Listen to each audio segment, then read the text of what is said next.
Bienvenue chers téléspectateurs sur ABC, c'est moi Zalal Mourkana avec le journal.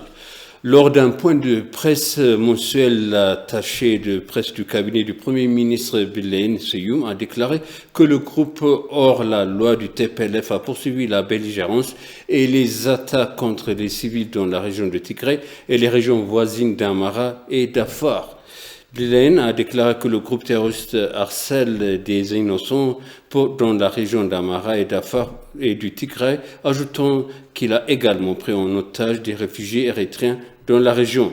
Le groupe hors la loi a perturbé les activités menées pour déplacer les réfugiés érythréens dans les camps du Tigray vers les zones pacifiques et vers d'autres parties du pays et a tué plusieurs. Selon Bilaine, l'organisation terroriste a confisqué et pillé les articles humanitaires stockés dans la région pour les personnes ayant besoin d'aide.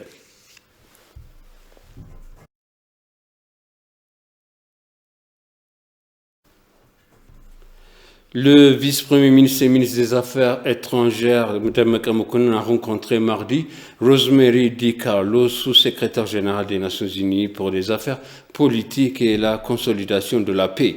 DiCarlo a pour sa part déclaré que le secrétaire général de l'ONU a apprécié et soutenu les cessez-le-feu humanitaire unilatéral et souhaité que l'autre partie emboîte le pas. Concernant le grand barrage de la Renaissance hydroélectrique, Dembélé a noté que la politisation et l'internationalisation inutile de la question ne contribuerait qu'à faire traîner le processus de négociation. À cet égard, le secrétaire général adjoint a affirmé le soutien de l'ONU à un processus dirigé par l'Union africaine pour parvenir à des solutions et à l'amiable avec toutes les parties aux négociations. Le secrétaire général adjoint a déclaré que l'ONU comprend que l'Éthiopie est la cheville ouvrière de la région et que sa stabilité est indispensable pour avoir une corne de l'Afrique Pacifique, ajoutant que la question frontalière entre les deux pays devrait obtenir une solution pacifique.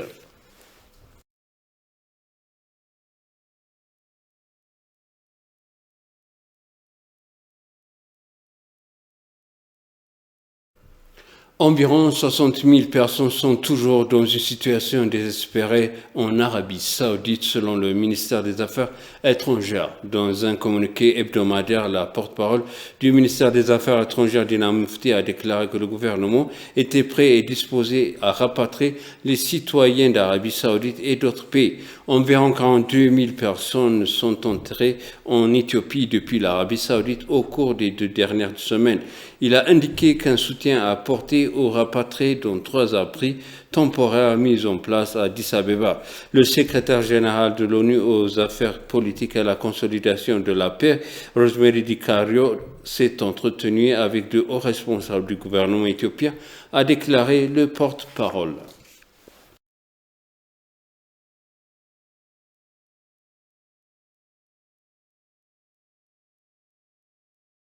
Dans une nouvelle connexe, l'Éthiopie et l'Algérie ont convenu de forger une coopération multiforme et de renforcer le partenariat au niveau régional.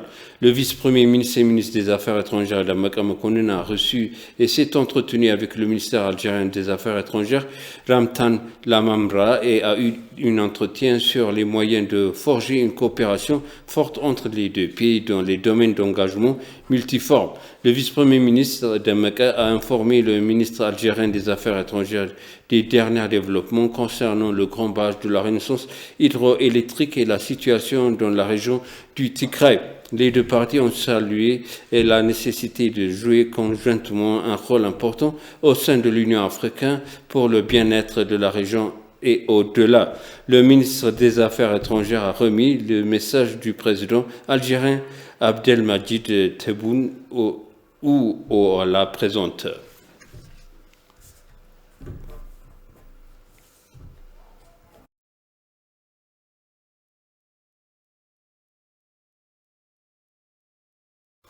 Des milliers d'habitants dans la ville de Bardar et de la ville de Debrebran sont descendus dans les rues pour manifester leurs allégeances à l'appel de l'État régional à se mobiliser contre l'agression de l'organisation terroriste TPLF. Les manifestants de la ville de Bardar ont tenu des pancartes avec des slogans tels que « Plus de perpétration contre le peuple d'Amhara. Nous luttons pour le bien-être de l'Éthiopie. Les puissances étrangères cesseront de s'ingérer dans les problèmes internes de l'Éthiopie. La mort est imminente pour ceux qui conspirent contre l'Éthiopie. » Les résidents de Bahir Dar ont en outre dénoncé des atrocités commises par l'organisation terroriste dans les régions du nord et du nord-ouest du pays. Le fort soutien réaffirmé à la force de défense nationale éthiopienne, à la force spéciale et la milice d'Amhara et aux forces spéciales de la région a déclaré dans les défenses de souveraineté de la nation contre les menaces du groupe TPLF.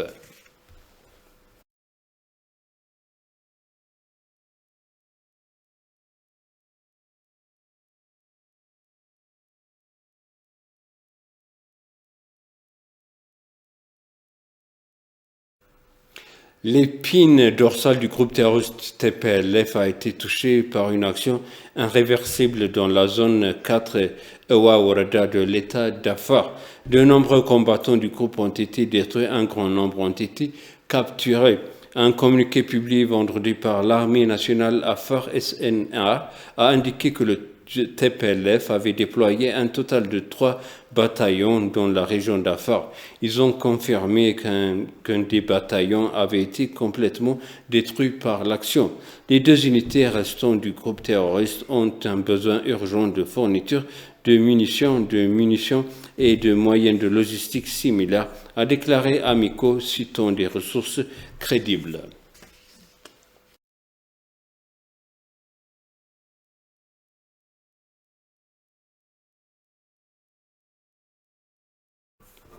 Et pour conclure le journal, le soutien non informé de certaines entités internationales du terroriste TPLF montre à quel point le groupe rebelle est malfaisant. S'adressant à ETV, un journaliste indépendant, Omar Reddy, a déclaré que les Occidentaux ne condamnaient pas les actes de trahison en cours du TPLF jusqu'à leurs limites. Selon Omar, le récent acte de trahison du groupe terroriste TPLF a créé plus de chaos pour les acteurs humanitaires et nations dans son ensemble.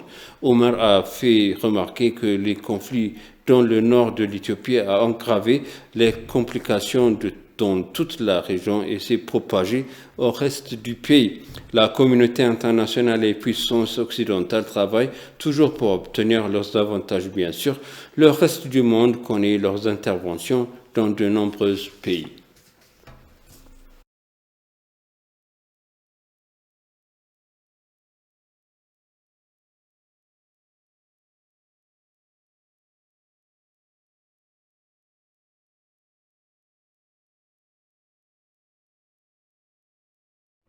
Rappel les titres principaux. Le bureau du Premier ministre a déclaré que la communauté internationale a fait la sourde oreille aux atrocités du TPLF.